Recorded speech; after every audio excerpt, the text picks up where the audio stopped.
What's good, y'all? Welcome back to the CFL Commitment Series. And y'all, we got another one. We got another one for my home team, right?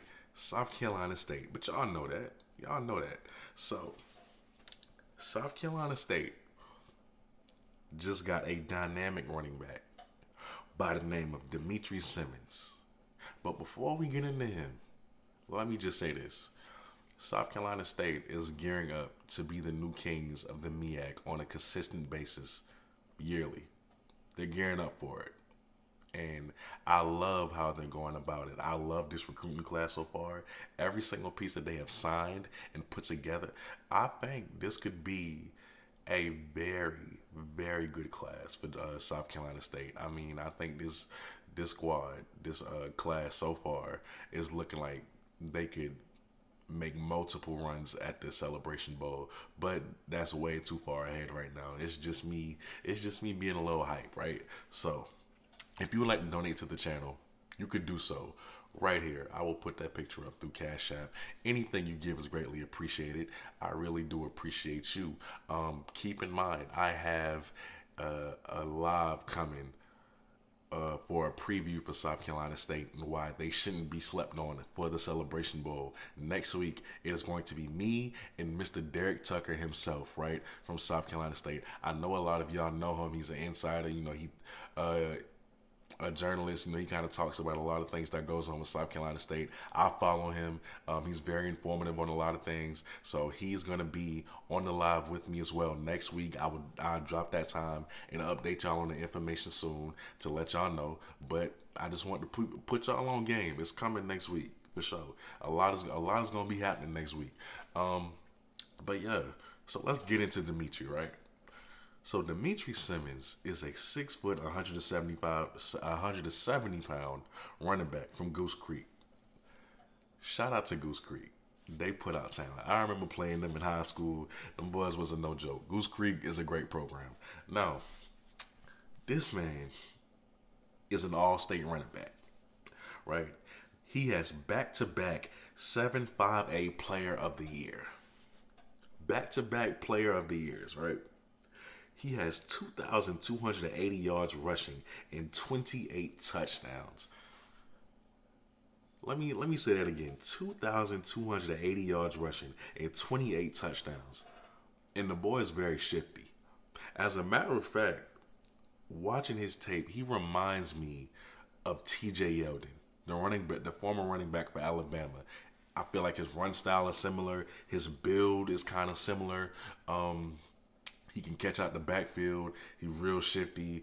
Great ball carrier vision. But I'm gonna get into all that, right? I'm gonna break that down as we go along. So he had a couple of other offers, right? One from Bluefield State. I've never heard of that school. No disrespect to them, by the way. Never heard of Bluefield State. And Limestone College, which is the college that I actually went to out of high school, right? That I had a scholarship to play for. So I find that kind of cool. But those were his other two offers. Although he did take visits to the UNC Charlotte, amongst other schools. So there's that. Also, South Carolina State could really get a two-headed horse with Dimitri and Kendrell, right? Kendrell Flowers, the running back who's already there. Now, I believe Kendrell is a redshirt freshman, if I'm not mistaken. If anybody knows down below in the comments, correct me if I'm wrong. But I think he's a redshirt freshman and not a true freshman. Either way, I think him and Dimitri will get that two-headed horse going. He's another guy in this class who I think needs playing time off the bat. Don't redshirt him. Don't redshirt him. See how he does. At least try him out in the 4 games before you make the decision. But I think he needs to be on the field because he has really good talent, right? So him and Kendrell Flowers, right? Now you take some of the hits off Kendrell and you give it to Dimitri. Because one thing about Dimitri, not only is he shifty, but his cut ability is just so awesome to watch, right? It's like he changes direction on the drop of a dime. Like he's that good. He's that good. He changes pace easily, right? He's a relentless runner who will not go down by one man.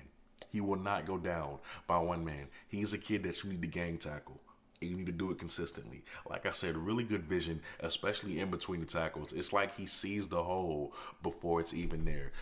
Definitely love his speed, really good speed, right? Which is always a plus with running backs that you hope you have. And I think that's about it. I think that's about it. When I was observing his tape, that's what I had on him. But to get back to my previous conversation, right? Him and Kendrill Flowers can be something special because we know how great Kendrill is, right? Even though South Carolina State is fourth in rushing, because we all know the great year Sivion Wilkerson had for Delaware State. Kendrill has 811 yards on the season, 10 touchdowns, and he averages 5.1 yards a carry. He averages 5.1 yards a carry.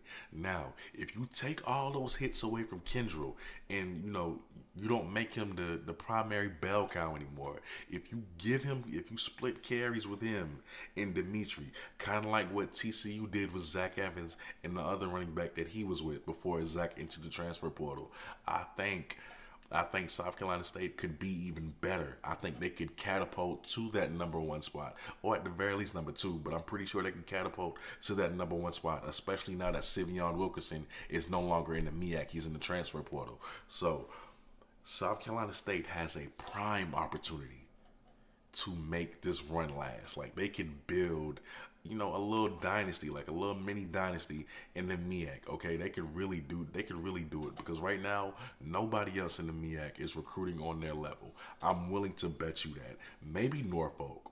I know Morgan State is trying to do some things. They have a visit with the JUCO quarterback from Indy, right? Dream U hashtag. But nobody is recruiting at the level of South Carolina State right now in the MEAC. So trust me when I say, even when they lose the talent that they do this year to the draft and to graduation, they will still be back. They will still be in contention for the Celebration Bowl for years to come. So, man, it is going to be fun to see Dimitri Simmons in State's uniform next fall. It is going to be so much fun. Him and Andre Washington and Kendrill Flowers and Shaquan Davis. I can't wait to see it. I can't wait to see it. And I think that's all I had to say on that. I'm pretty sure. But South Carolina State is building something special, and I'm glad. I'm so glad that I'm able to be able to cover it and, just be able to see it unfold, right? But with that being said, you are watching the CFL podcast. Like I said, a live with Derek Tucker is coming next week on South Carolina State and why they should not be slept on in the Celebration Bowl. Because a lot of people are talking about the SWAC. Ain't enough people talking about the MEAC. Right? Everybody is leaving South Carolina State for dead, and y'all not going to do that to Carolina. Like, I cover JSU a lot, but they ain't going to do that to Carolina. Like, we play ball in South Carolina. Know that. We got talent down here too. So it's time for them to get some hype, and we will do so next week. But man, with that being said, you are watching the CFL podcast. I go by the name of Kobe. Thank you so much for watching. I really do appreciate you. And peace.